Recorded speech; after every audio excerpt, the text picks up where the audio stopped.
ओम शांति। आज का जो स्पेशल टॉपिक है हमारे सामने वो है इमोशनल माइंड। बहुत सुंदर टॉपिक इसलिए भी है क्योंकि सभी का जो बहुत बड़ा प्रश्न होता है कि हम भावनात्मक रूप से मजबूत होना चाहते हैं, इमोशनली स्ट्रांग बनना चाहते हैं। बट इमोशनल माइंड को समझने से पहले आपको बैक में थोड़ा ले जाते हैं, जब आपने आत्मा का लेसन किया था। सोल के अंदर 3 जो सटल फैकल्टीज़ हैं, जिसके अंदर माइंड है, इंटेलेक्ट है और संस्कार हैं।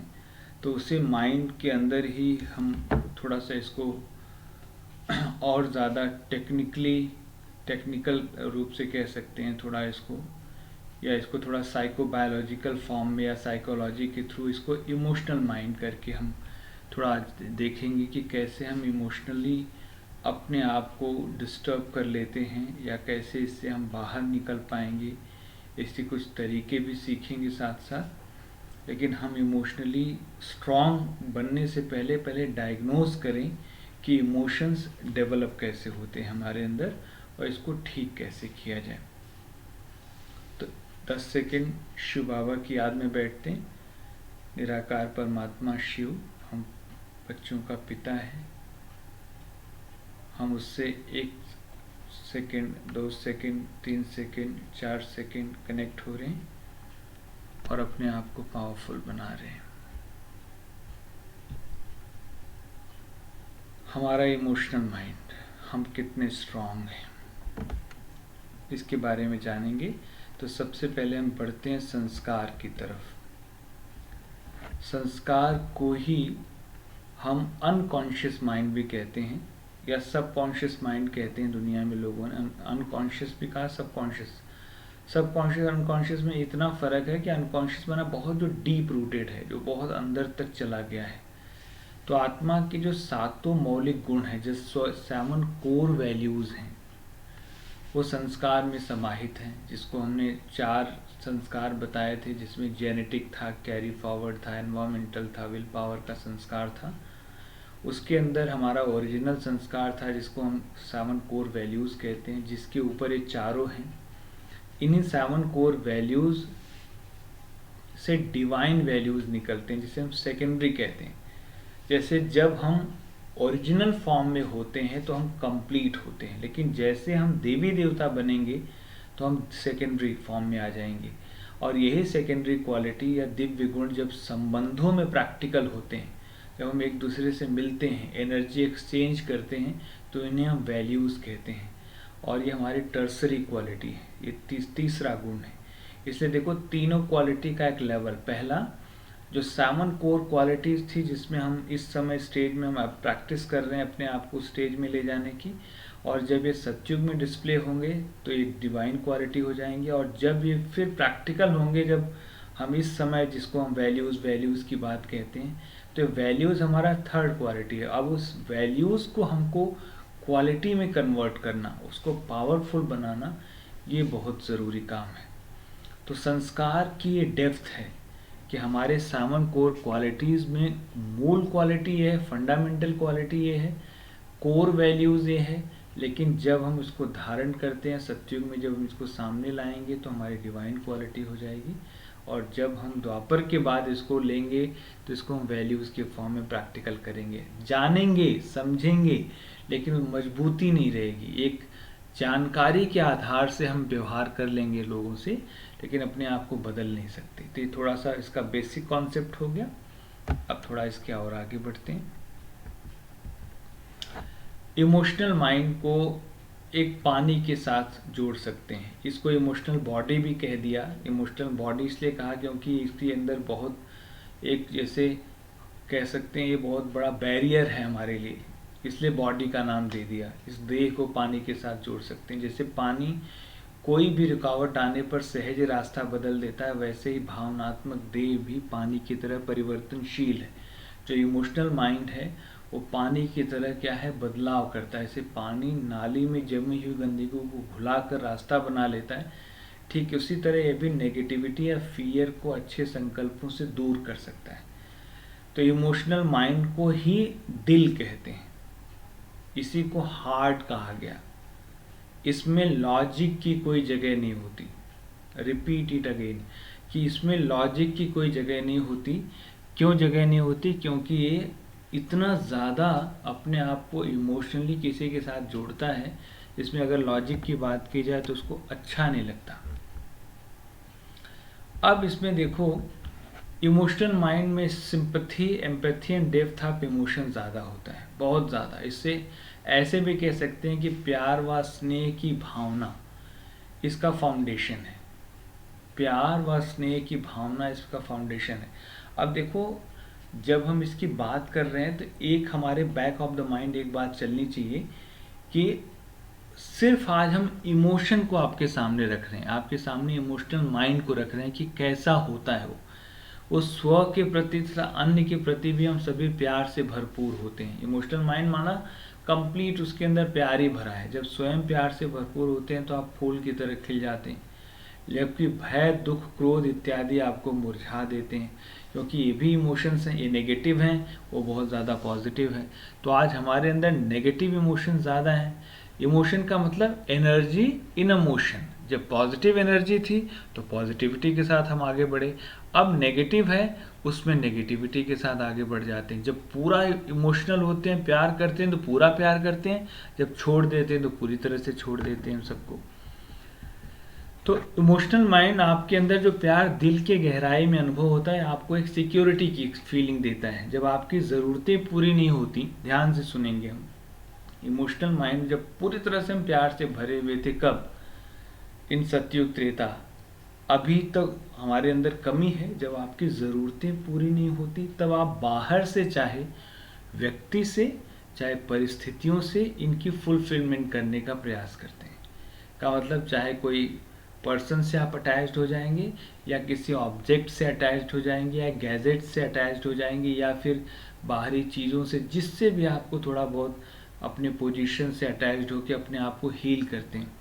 साइकोलॉजिस्ट इसको इनर चाइल्ड भी कहते हैं। ये हमारे अंदर एक इनर चाइल्ड है, एक छोटा सा बच्चा है जिसको फुल टाइम अपनी ज़रूरत पूरा करने के लिए कुछ न कुछ चाहिए। वो अपने आप को फील करने की कोशिश करता है, हील करने की कोशिश करता है। और ये बात और अंडरलाइन करनी है, पूरे वर्ल्ड में कोई भी ऐसा नहीं है जो इसको डिनाई कर सके। सबके अंदर इमोशनल माइंड है। सब किसी कहते हैं हमको किसी की ज़रूरत नहीं, ऐसा नहीं है। वो अगर आपसे नहीं जुड़े हैं तो किसी और चीज़ के साथ जुड़ के अपनी फुलफिलमेंट कर रहे हैं, लेकिन हैं सारे इमोशनली, अपने आप को इमोशनली अटैच्ड हैं सारे, किसी न किसी चीज़ से अटैच्ड है, पता नहीं है लेकिन अटैच्ड है। अब देखिए, इनर चाइल्ड किस सेंस में हमारे अंदर, जिस प्रकार एक बच्चा छोटी छोटी चीज़ों जैसे खिलौना, बिस्किट, टॉफ़ी के लिए रोता है तो उसे मिल जाता है, इस तरह वो अपने इमोशंस को हील करता है। जैसे एनर्जी आई, नहीं मुझे ये चाहिए, उस बच्चे को आपने दे दिया। वैसे हम बड़े भी, जितने भी बड़े हैं, शरीर से हम बड़े हो गए, बट अपनी इनर चाइल्ड को सेटिस्फाई करने के लिए सबसे प्यार चाहते हैं, सबसे सम्मान चाहते हैं, रिगार्ड चाहते हैं, रिस्पेक्ट चाहते हैं, अपने को हील करने के लिए। डिनाई कर सकते हैं इसको, क्योंकि हमको तो ये चाहिए। अगर कोई ठीक से बात नहीं करे, कुछ ऐसा बात कर दे, तो आपके अंदर पूरे दिन वो थॉट चलता है, चाहे वो किसी भी सेंस में चले, लेकिन चलता है। तो इनर चाइल्ड मतलब जैसे छोटा बच्चा खिलौने से सेटिस्फाइड हो जाता है, हम सबको दूसरी चीज़ें चाहिए, रिगार्ड, रिस्पेक्ट और चीज़ें चाहिए।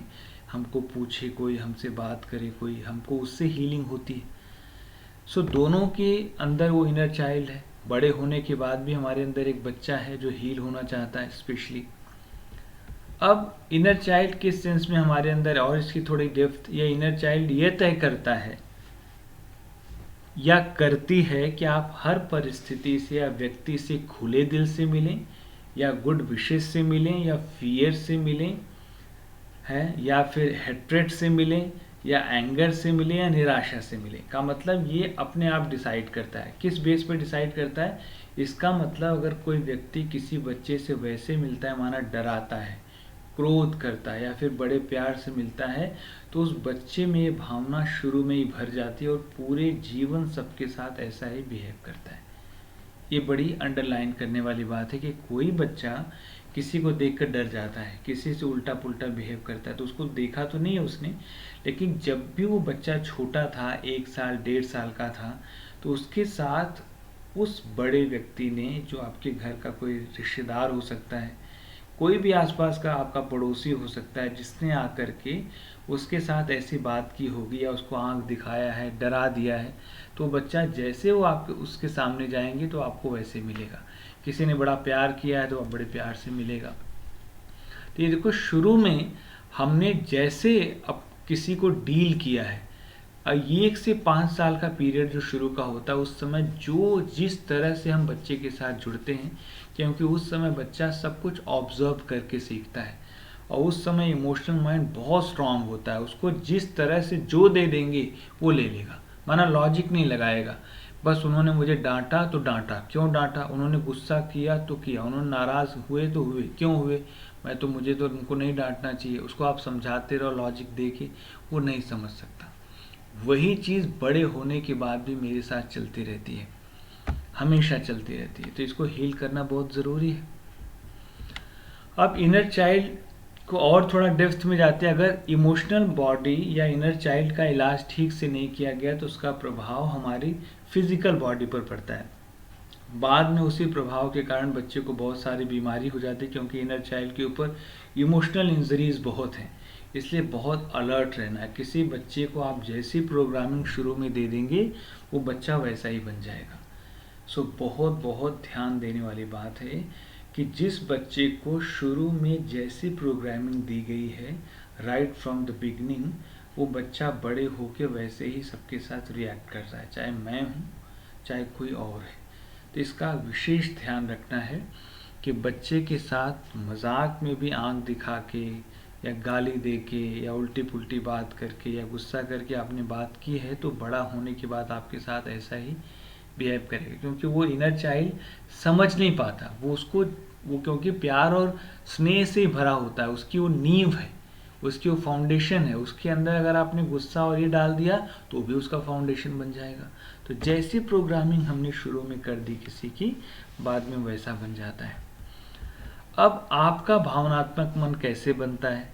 जैसे आपके इनर चाइल्ड की भावनात्मक नीड किसी भी बच्चे के पहले 12 महीने के एक्सपीरियंस के बेस पर है। शुरू का 12 मंथ जब बच्चा गर्भ में होता है, उसके बाद बाहर निकलता है, तो को मतलब टोटल 1 साल मान लीजिए। इन्हीं अनुभवों के आधार पर बड़े होकर आपकी बुद्धि अपनी बिलीफ्स का निर्माण करती है। पहले वर्ष के अनुभव के आधार पर जो भी बिलीफ बच्चे ने बनाया, वही बड़े होने पर अपनाए जाने वाले बिलीफ्स का बेस बनता है, और ये पहले 3 सालों में और पक्का हो जाता है। का मतलब शुरू का 1 साल और आगे के 3 साल में जो शुरू में उसके साथ बिहेव किया गया, वो बच्चा 3 साल बाद उसको पक्का कर लेता है। पूरे जीवन वैसा ही सोचता है, वैसा ही बोलता है, वैसा ही रहता है। तो ये आपके अपने मन के ऊपर डिपेंड करता है, कैसा हमने अपने भावनात्मक मन को दिया है, उसके आधार से ही होता है। तो जब तक हमारा भावनात्मक मन हील नहीं होगा, तब तक हमारे अंदर ये स्थिति नहीं बनेगी, हम अपने आप को शक्तिशाली नहीं बना पाएंगे। तो ये कैसे बना? शुरू के 12 महीने के आधार पर। उस समय जो बच्चे ने एक्सपीरियंस किया, वो 3 साल बाद एक्सपीरियंस पक्का हो जाता है। और इसको गहराई से समझते हैं। जैसे शुरू का 12 महीना वही सेम चीज़ है, बच्चे को जो दिया उसने एक्सेप्ट किया। ये बिलीफ्स 3 प्रकार के हैं टोटल। ये जो बिलीफ्स की बात की, ये टोटल 3 तरह के हैं। वास्तव में 3 तरह के फियर हैं, ये सबके अंदर हैं, जिनकी प्रोग्रेस या इनको कहते हैं बढ़ने का कारण है उसकी आवश्यकताओं का पूरा ना होना, उनकी नीड्स का पूरा ना होना। इसमें पहला है, जिस बच्चे को सुरक्षा का उपयुक्त वातावरण नहीं मिलता, मतलब सिक्योरिटी नहीं मिलती सोशल, उससे सदा ही मौत का डर बना रहता है, उसको फियर ऑफ डेथ रहता है।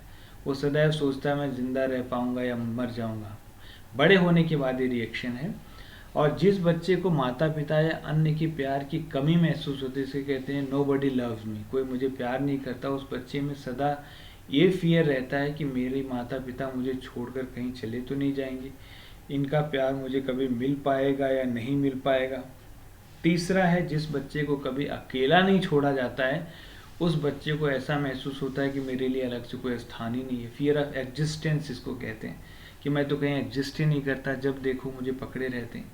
तो 3 तरह के फियर, पहला फियर फियर ऑफ डेथ, ये उन बच्चों के लिए होता है जिनके सुरक्षा का पूरा उनको वातावरण नहीं मिलता, और जिन बच्चों के माता पिता ने बच्चे को प्यार नहीं दिया और चीज़ें दी, उन बच्चों को दूसरा फियर, और जिनको कभी अकेला नहीं छोड़ा गया उनको भी फियर है। आपसे सोचो, हमने पालना हम कहते हैं बहुत अच्छी की, जिसको फिजिकली सोशली इमोशनली बहुत कुछ दिया, लेकिन अकेला नहीं छोड़ा तो भी वो बच्चे के अंदर डर बना रहता है।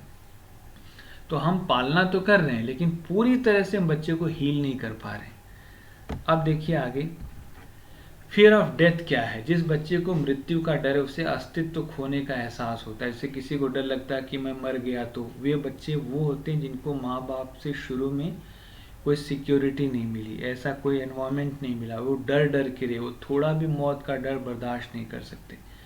ऐसे बच्चे क्रोधी स्वभाव के होते हैं। इनके जीवन में 2 ही रंग हैं, या तो ब्लैक है या तो वाइट है, मतलब या तो जीवन या तो मृत्यु। ऐसे व्यक्ति के जीवन में कुछ का कोई मतलब नहीं होता, वो थोड़े को स्वीकार नहीं करेगा, क्योंकि मृत्यु थोड़ी तो नहीं होती, इसलिए या तो उसको कंप्लीट चाहिए या फिर नहीं चाहिए। ऐसे बच्चे जिनको डर रहता है ना, कोई भी चीज़ देना नहीं चाहते किसी को, कहते नहीं ये मुझे पूरा चाहिए। तो आप इससे अंदाज़ा लगा सकते हैं इस बच्चे को बहुत डर है, खोने का डर, कुछ भी छूटने का डर। तो फियर ऑफ डेथ पहला कैसे हुआ, जिन बच्चों को माँ बाप से शुरू में सुरक्षा का वातावरण ठीक से नहीं मिला, वो डर डर के रहे, वो थोड़ा भी मौत का डर बर्दाश्त नहीं कर सकते। ऐसे बच्चे क्रोधी स्वभाव के होते हैं और इनके जीवन में हमेशा 2 रंग हैं, या तो काला या तो सफ़ेद, का मतलब पूरा ब्लैक या तो पूरा वाइट। मुझे पूरा चाहिए, मौत पूरी चाहिए, जीवन है तो पूरा जीवन चाहिए, ये नहीं कि उसमें मुझे कटौती करके दो। तो ऐसे बच्चे वो होते हैं जिनको फियर ऑफ डेथ बहुत ज़्यादा है। अब इसमें दूसरा एक पहलू आता है, फियर ऑफ अबेंडमेंट, का मतलब परित्याग का डर। ये उन बच्चों को होता है जिनको लगता है कि मेरे माता पिता ने मुझे प्यार नहीं किया। ये अगर आपके जीवन में यदि आपके माता पिता ने सिर्फ फिजिकल नीड को पूरा किया है, प्यार नहीं दिया है, तो आपको हमेशा प्यार की भूख बनी रहेगी। आपको हमेशा लगेगा कि मैं तो किसी चीज़ के लायक ही नहीं हूँ, विशेष रूप से प्यार के। ऐसे बच्चे बड़े होकर जिनको फिजिकली प्यार मिला, फिजिकली नीड पूरी की लोग माता पिता ने, बट उनको कभी ऐसे बैठ के प्यार नहीं दिया, उनसे पूछा नहीं, बातचीत नहीं की, ऐसे बच्चे बड़े होकर किसी और को प्यार देकर या उनकी सेवा करके या उन्हें अपना बना के एफर्ट करते हैं। लेकिन होता ये है कि जिनको प्यार करते हैं वो उनको प्यार नहीं करता। इसी को वन साइडेड लव कहा जाता है या क्रेजी लव कहते हैं, क्योंकि अक्सर देखा गया है कि ऐसे व्यक्ति जिसको प्यार करते हैं वो जब उनसे प्यार नहीं करता तब वो उन्हें खुश करने के लिए गिफ्ट्स देते हैं, मनाते हैं, और ना मानने पर मारने पर भी आ जाते हैं और कहते हैं कि तुमको मुझसे प्यार करना पड़ेगा। इसको वन साइडेड लव। ये वही बच्चे हैं जिनको माता पिता से पूरी तरह से प्यार नहीं मिला, फिजिकल नीड पूरी की बट मिला नहीं। तो ऐसे लोग जो घरों में सबको रिसीव करते हैं, खूब उनको खिला पिला के खुश करते हैं, बहुत कुछ करने की कोशिश करते हैं, ये वही बच्चे हैं जो बड़े होने के बाद भी अपने आप को हील महसूस नहीं करते। हमेशा वो चाहते हैं कि लोग हमसे पूछें, लोग हमसे बात करें, लोग हमें प्यार दें, इसलिए वो करता रहता है और रोता रहता है घर में। मतलब बड़े की बात कर रहे हैं, बड़ा होने के बाद भी उसके अंदर ये डर बना ही रहेगा। अब तीसरा एक बहुत बड़ा फियर है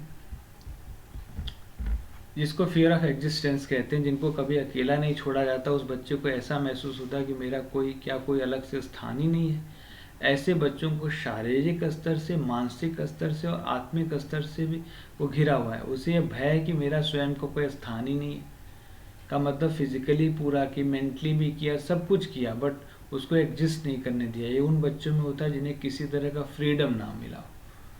सब नीड पूरी कर दी बट उनको फ्रीडम नहीं दी, तो उनको क्या लगता है मेरा कोई अलग से अस्तित्व नहीं है। देखो 3 तरह के फियर और सभी में होते हैं, चाहे पहला चाहे दूसरा, मतलब ये चाहे थोड़ी मात्रा में हो चाहे ज़्यादा मात्रा में, लेकिन होता है सब में ही है। एक्सेप्ट करने वाली बात है। आप इसको क्रॉस चेक कर सकते हैं कि जब पहला फियर चेक कर सकते हैं, फियर ऑफ डेथ, मतलब मुझे पूरा पूरा तो नहीं चाहिए। दूसरा क्या मैं दूसरों को अपना सब कुछ देने के लिए, निछावर करने के लिए फुल टाइम लगा रहता हूँ, और उधर से कुछ नहीं मिलता तो क्या मुझे गुस्सा आता है, नाराज़गी होती है? ऐसे आप चेक कर सकते हैं। तीसरा, फियर ऑफ एग्जिस्टेंस में एक बात और है, जो बच्चे आज अपने जीवन में अपनी एक अलग पहचान बनाना चाहते हैं, ये वही बच्चे हैं और ज़्यादातर अलग रहना चाहते हैं। उस बच्चे को अपने लिए समय चाहिए, स्थान और पहचान बनाने का मौका नहीं मिला। तो वो इन तीनों के अभाव के कारण, मतलब टाइम, स्पेस और आइडेंटिटी, तीनों चीज़ उनको चाहिए। तो वो इन तीनों के अभाव के कारण ही वो समझ गया कि मेरा इस दुनिया में अलग से कोई स्थान ही नहीं है। इन बच्चों को ऐसे पहचान सकते हैं कि अपने आसपास रखी कोई भी चीज़ देना नहीं चाहते। ऐसे बच्चों को लोग लोभी कहते हैं, लेकिन ऐसा है नहीं, क्योंकि उस बच्चे ने उस स्वयं पैदा किया है, खरीदा है, बनाया है, इसलिए वो देना नहीं चाहता। वो कहता है कि मेरी पहले से कोई भी डिज़ायर, एक्सपेक्टेशन फुलफिल नहीं हुई है, इसलिए उसको लोभी नहीं है, वो ग्रीडी नहीं है, बट उसने उस चीज़ को डेवलप किया है तो उसको उसका बहुत अभिमान रहता है। तो ये वो बच्चे हैं जिनको कभी भी एग्जिस्ट करने का मौका नहीं मिला। तो हम देखो, हम फिजिकली सबको हील कर सकते हैं, लेकिन कभी किसी को इमोशनली हील कर ही नहीं सकते। यहीं पर हमारी लिमिटेशंस ख़त्म हो जाती हैं। ये फियर हमारे अंदर आ गया। तो इसमें ऐसे व्यक्ति प्राइवेसी खो जाने के डर से हमेशा डरा रहता है, डाउटफुल रहता है, इतने सारे प्रयत्न के बावजूद भी उसमें अपनी प्राइवेसी में किसी और को प्रवेश करने का हमेशा भय बना रहता है। तो ऐसा, इस प्रकार की व्यक्ति में सदा संकल्प रहता है कि ऐसा कोई बोर्ड लगा दिया जाए, नो एंट्री, कृपया मुझे अकेला छोड़ दो, मुझे आप पर भरोसा नहीं है। तो ये एग्जिस्टेंस बनाने के लिए जो बच्चे आज विदेश में रहते हैं, जो अलग से सब कुछ करना चाहते हैं, का मतलब जो छोड़ के चले गए, जिनके माता पिता ने जिनको भेजा पढ़ने के लिए, उनकी बात नहीं है, बट जिन्होंने अपना फटाफट यहाँ से सब कुछ करके बाहर जाके शिफ्ट हो गए, ये वही बच्चे हैं जो अपना वजूद एक बनाना चाहते हैं, दिखाना चाहते हैं, जिनको कभी छोड़ा नहीं गया अकेला। सब कुछ दिया गया, सारी नीड्स पूरी कर दी गई, बट ऐसे तो अभी 3 फियर के साथ सभी लोग कहीं ना कहीं जी रहे हैं, और उसको हील करने के लिए फुल टाइम लगे हुए हैं, कहीं उस सारे ऑब्जेक्ट्स के थ्रू, पर्सन्स के थ्रू, या पद पोजीशन के थ्रू अपने आप को हील करने में सभी लगे हुए हैं। अब तीनों मौलिक समस्याओं का आप चिंतन करके देखो, ये तीनों जो हमारी मूल समस्याएं हैं, तीनों जो फंडामेंटल हमारी जो ये प्रॉब्लम्स हैं, इसको देखो, लव और फेथ के अभाव के कारण ये सारी हैं। ये समस्याएं उत्पन्न होती हैं जिन व्यक्तियों के अंदर इनर चाइल्ड में भय रहते हैं, उन्हें बड़े होकर किसी भी लॉजिक से समझाया नहीं जा सकता, क्योंकि उनकी इनर चाइल्ड की ज़रूरतें कभी पूरी नहीं हुई। राइट फ्रॉम द बिगनिंग, किसी बच्चे को 1 से 7 साल में जो बनाना चाहें हम बना सकते हैं। ऐसे बच्चे इन ज़रूरतों के कारण ही खाना खूब खाते हैं, मोटापा बढ़ा लेते हैं। जैसे किसी मोटे व्यक्ति को मोटापा अगर कम करना है, उसे कहा जाता है कल से आइसक्रीम नहीं खाना, तो निश्चय भी करेगा, लेकिन ऐसे जैसे आइसक्रीम सामने आएगी उसे एक्सेस में खा लेगा। ऐसा इसलिए होता है कि उससे उसका इनर चाइल्ड अपनी इमोशनल नीड्स को कुछ हद तक पूरी कर पाता है, किंतु उसकी बुद्धि से उसे एक बात के लिए कोसती है कि तू कभी सुधर नहीं सकता, तो मोटे का मोटा ही रहेगा, क्योंकि तू कभी निश्चय को पूरा ही नहीं करता। तो ये क्यों बच्चे कर रहे हैं, क्यों हम कर रहे हैं, एक्सेस काम क्यों कर रहे हैं, क्यों अपने आप को हम प्रूव करने की कोशिश कर रहे हैं? क्योंकि हमारे अंदर इन तीनों फियर में से कोई न कोई फियर है, और ये हमारी 3 डर कैसे पैदा हुए? राइट फ्रॉम द बिगिनिंग, जैसे हमारी पालना हुई है। अब देखो, इस दुनिया में बहुत अच्छे अच्छे माता पिता हैं, और अपने बच्चों को बहुत सुंदर पालना भी देते हैं, बहुत गर्व भी करते हैं, लेकिन उन्होंने कहीं न कहीं किसी न किसी बात पे उनको ढीला छोड़ा। हील ही नहीं कर सकते, क्योंकि बेचारों ने जितना सीखा है, जितना समझा है, उसलिए उनको दोष नहीं दिया जा सकता, उन्होंने उतना ही सिखाया। लेकिन इन तीनों को कंप्लीट हील करने का काम किया परमात्मा निराकार शिव ने। उन्होंने आकर देखो क्या क्या, who is the healer of emotional mind? तो इमोशनल माइंड का सबसे बड़ा हीलर कौन है? शिव निराकार। आके उन्होंने सबसे पहला नॉलेज दिया, बहुत सुंदर नॉलेज दिया, तुम मर ही नहीं सकते, you are a soul, you are not a body. पहला फियर तो गया। फियर ऑफ डेथ को 1 सेकेंड में रिलीज कर दिया शिव बाबा ने। इसलिए देखो, स्पिरिचुअल ज्ञान की कितनी ज़रूरत है हमें। शिव बाबा ने आकर 1 सेकेंड में निकाल दिया फियर ऑफ डेथ। तुम मर ही नहीं सकते, तुम अजर अमर अविनाशी हो, इंडस्ट्रक्टेबल हो, इम्परिशेबल हो, इनडिविजिबल हो, एवरग्रीन हो, तुम बहुत पावरफुल थे, हमको हील करते। दूसरा, नोबडी लव्स मी का जो कॉन्सेप्ट था, परित्याग का भय था, जो कि मेरे माता पिता से मुझे प्यार नहीं मिला, शिव बाबा कहते मैं हूं ना प्यार का सागर, मैं तुमको प्यार दे रहा हूँ, चलो तुम मेरे से प्यार लो। और प्यार का सागर के साथ आप जुड़ के खूब प्यार लो, ज़रूरत ही नहीं है। क्योंकि दुनिया के माता पिता तो बेचारे लिमिटेड है, उनकी लिमिटेड सोच है, लिमिटेड संकल्प है, तो लिमिटेड सिखाएंगे। लेकिन लिमिटलेस जो है वो हमको लिमिटलेस सिखाएगा। तो हमको कहीं और जाने की ज़रूरत नहीं, किसी और को प्यार करने की ज़रूरत नहीं, किसी और से प्यार लेने की ज़रूरत नहीं। तो हील कैसे होंगे? इमोशनली कंप्लीट शिव बाबा से, जैसा जो रिलेशन से उसको प्यार करना है आप जुड़ते जाओ, उससे रिसीव करते जाओ, शक्ति लेते जाओ। तीसरा, जिन बच्चों को अस्तित्व हानि की आशंका है कि मेरा कोई अस्तित्व नहीं, भगवान ने कहा मैं तुमको चांस देता हूँ, चलो तुम मेरे बच्चे बनो, मेरे से शक्ति लो और मेरे बारे में सोचो, मेरे बारे में कुछ प्रूव करो और अपने आप तुम्हारा अस्तित्व बन जाएगा। इस दुनिया में तुमको लोग अलग नज़र से देखेंगे और तुम सबके प्यारे भी रहोगे, न्यारे भी रहोगे। का मतलब डिटैच्ड भी रहोगे और सबके साथ भी रहोगे। एकदम कंप्लीट हीलिंग कर दी शिव बाबा ने आकर हमारे इमोशनल माइंड की। इसलिए साइकोलॉजिस्ट इस इनर चाइल्ड को हील करने के लिए चाहे कितने भी तरीके बताएं, लेकिन एक सुपर साइकोलॉजिस्ट है हमारा शिव बाबा, हमारा परम पिता परमात्मा, जो हमारे माइंड को कंप्लीट प्यार दे करके हील कर रहे हैं। तो only one healer in the world, our beloved Shiv Baba, our father. तो ऐसे पिता को बड़े प्यार से अगर हम याद करते हैं तो हमारे तीनों समस्याएं 1 सेकेंड में ख़त्म हो जाएंगी और हम इस वर्ल्ड को जो देना चाहें वो दे सकते हैं। तो अपने मन की, अपने जो बच्चा मन है, अभी आप शिव बाबा हमको ये कह रहा तुम मेरे बच्चे हो, तो हम बच्चे बन जाएं, बिल्कुल छोटे बच्चे जैसे हम थे। और उसी आधार से अपने पिता के साथ बैठ गए और उसके साथ जो जो बातें करनी है, जैसे जैसे मिलना है, जो जो आपको पूछना है, जैसे आपसे बात करनी है, आप करते जाओ और हील होते जाओ। तो ऐसे निराकार परमात्मा के साथ जुड़ने से हमारा इमोशनल माइंड स्ट्रांग हो जाता है, बहुत ज़्यादा हम पावरफुल हो जाते हैं, बहुत ज़्यादा पावरफुल, इतने ज़्यादा पावरफुल हो जाते हैं कि हमारा सब कुछ बहुत अच्छा हो जाता है। इतने शक्तिशाली हैं हम सभी। तो ऐसे निराकार पिता के साथ जुड़ो, शक्तियाँ अर्जित करो और अपने आप को हील करो। ये है हमारे मन को शक्तिशाली बनाने का सहज तरीका। ओम शांति।